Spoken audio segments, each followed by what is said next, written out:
सोचने वाली बात है ना कि कैसे सिर्फ एक फैसला, हाँ बस एक फैसला, किसी की पूरी जिंदगी को निराशा से निकालकर एकदम से उम्मीद की तरफ ले जा सकता है। चलिए इसका जवाब ढूंढते हैं शंकर की इस कहानी में। तो ये कहानी है शंकर की, एक ऐसे इंसान की जो आप समझिए कि अपनी रोजमर्रा की जिंदगी के एक ऐसे चक्रव्यूह में फंस चुका था जिसका कोई अंत ही नहीं दिख रहा था। पहला पड़ाव, दाल चावल की दिनचर्या। सुनने में कितना आम सा लगता है ना, लेकिन यही वो ठहराव था जिसमें शंकर की पूरी जिंदगी आप कह सकते हैं अंदर ही अंदर उबल रही थी। बस शंकर की पूरी दुनिया ना उस पुराने पीपल के पेड़ के नीचे ही सिमट कर रह गई थी।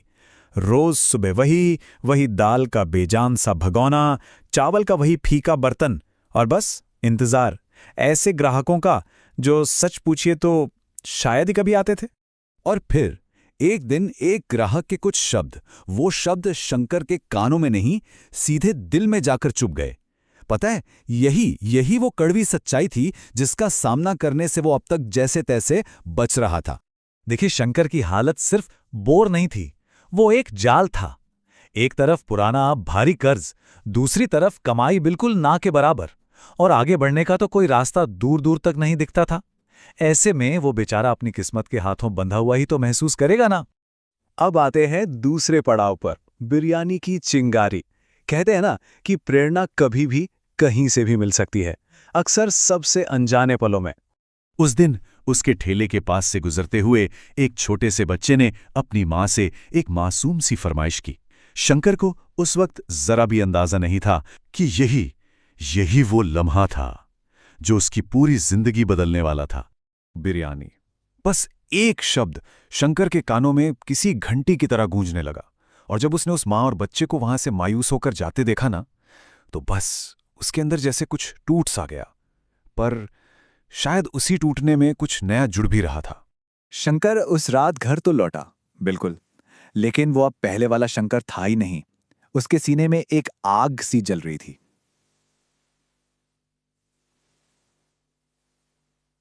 लेकिन अब उसके सामने सबसे बड़ी चुनौती खड़ी थी, अपनी पत्नी सरोज को उस रिस्क के लिए राजी करना जो या तो उनकी जिंदगी बना सकता था या फिर उन्हें पूरी तरह से मिटा सकता था। तो शंकर एक ऐसे दोराहे पे खड़ा था। एक तरफ था वही जाना पहचाना रास्ता, दाल चावल का, जिसमें रोज घाटा था और आगे अंधेरा ही अंधेरा, और दूसरी तरफ एक बिल्कुल अनजाना सफर, मटन बिरयानी का। रिस्क बहुत बड़ा था, सब कुछ दांव पे लगा था, लेकिन वहीं कहीं ना कहीं उम्मीद की एक छोटी सी किरण भी तो थी। और ऐसे मुश्किल फैसले में उसकी पत्नी सरोज का साथी वो हिम्मत बना जिसकी उसे सबसे ज्यादा जरूरत थी। जब उसने सरोज की आंखों में वो विश्वास देखा, तो बस शंकर को आगे बढ़ने का हौसला मिल गया। अब जब पत्नी का साथ मिल गया तो शंकर ने देर नहीं की। वो सीधा उस एक इंसान के पास पहुंचा जो उसकी मदद कर सकता था। कौन? उसका दोस्त नसीम, जो शहर के एक बड़े होटल में बावर्ची था। नसीम ने उसे सिर्फ मसालों का हिसाब किताब नहीं सिखाया, उसने उसे सब्र का पाठ पढ़ाया। उसने शंकर को समझाया कि याद रखना दोस्त, गुस्से और जल्दबाजी में पकाई गई बिरयानी में कभी भी वो स्वाद नहीं आता। मतलब बात सिर्फ बिरयानी की नहीं थी, बात जिंदगी की भी थी। और नसीम के इन्हीं शब्दों ने शंकर को यह एहसास दिलाया कि ये जो बदलाव है ना, ये किसी बाहरी मदद से नहीं आ रहा, ये तो उसके अपने अंदर के साहस से आ रहा था। उस रात जब शंकर और सरोज ने पहली बार साथ मिलकर बिरयानी का वो देगचा चढ़ाया, तो उनके घर में जो महक फैली वो सिर्फ मसालों की नहीं थी, सच में वो उम्मीद की महक थी। दोनों के दिल जोर जोर से धड़क रहे थे, डर भी था, उत्साह भी था, और बस एक ही सवाल था, कल क्या होगा। और अब पांचवा पड़ाव, सफलता की महक।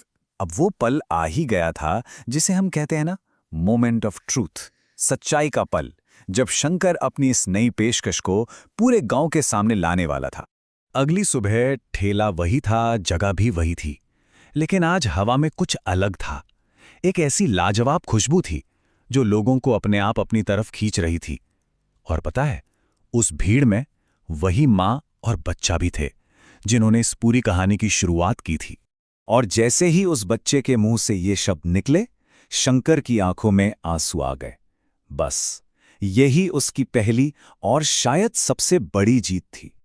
और जो कहानी एक प्लेट से शुरू हुई थी ना, वो देखते ही देखते एक जश्न सा बन गया। पूरा का पूरा गांव उस बिरयानी को चखने के लिए उमड़ पड़ा, जिसकी चर्चा अब हर जुबान पर थी। और हाँ, शाम तक पूरा भगोना खाली। तो अब वो सिर्फ शंकर नहीं रह गया था। गांव वालों ने उसे एक नया नाम दे दिया था, एक नई पहचान दी थी, बिरयानी वाला शंकर। ये सिर्फ एक नाम नहीं था, ये उसके साहस और उसकी मेहनत का सम्मान था। उस रात शंकर की जेब में सिर्फ पैसे नहीं थे, वो अपने साथ एक वादा लेकर घर लौटा था।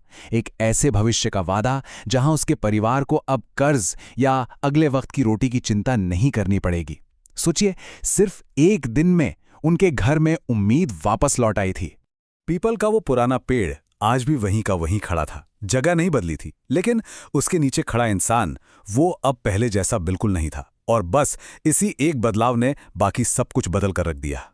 तो शंकर की ये कहानी हमें एक आखिरी लेकिन बहुत जरूरी सवाल के साथ छोड़ जाती है कि जिंदगी को बदलने के लिए आखिर क्या चाहिए? बड़े बड़े साधन या फिर बस एक साहसी कदम?